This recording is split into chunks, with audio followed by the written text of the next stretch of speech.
Hi guys, I'm Bree Laughlin and welcome to this week's episode of A Better You and Me. Now, it's hard to believe we're already into week 5 of the series. How are you finding it? I'd love to hear your thoughts and any requests you might have.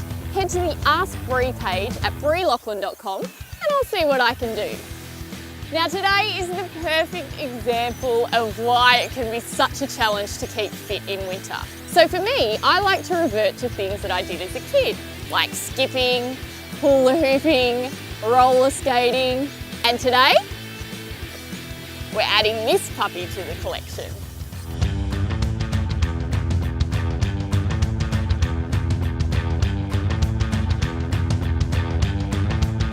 Well, who better to help us out with the footy today than the smooth mover, new Roo, Nick Santo. Nick, thanks for joining us. Thanks for having me, Bree. Now tell me, how did you get into the game? I actually got into football through my best mate when I was growing up in grade 1. His father was the local coach in Bendigo and he asked me to come and join. And I had no understanding really what football was. I wasn't a die-hard footballer, but I just wanted to hang out with my mates and try something different. So I went along and I loved it. Yeah. So footy was your main source of fitness as a kid?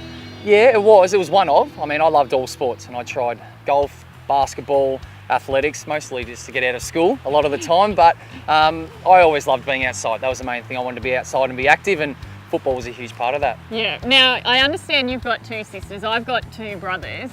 And my brothers used to plant me in the backyard and say, Bree, stand there, and used to balk around me in front of 50,000 people.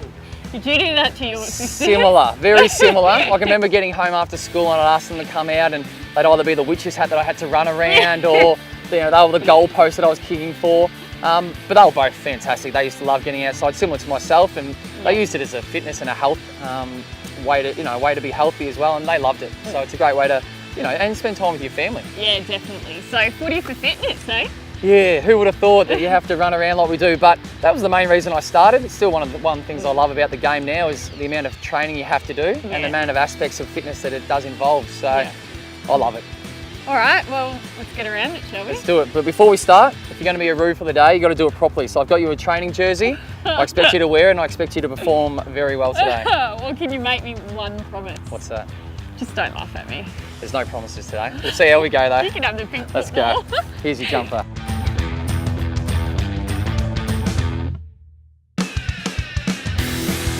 So away we went. In all honesty, I never had a yearning desire to run Aussie rules drills in sleet-like conditions, but once I got into it, the old competitive spirit came out. Firstly, we worked through some agility and skills drills. It was simple. Lay out markers for directional change and then kick for goal. Nick also introduced some target games I can play to challenge myself and technique tips for me to work on. At the end of the day, I didn't want to take up the game because, well, I don't want to get poleaxed, but I had an absolute blast. Such a fun and simple way to get fit without knowing it's an intense workout.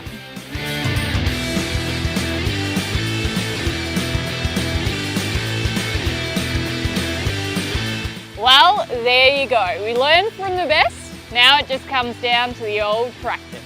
Guys, if you do some practice this week, I'd love to hear about it. Hashtag Better You and Me. Catch you next week. Oh!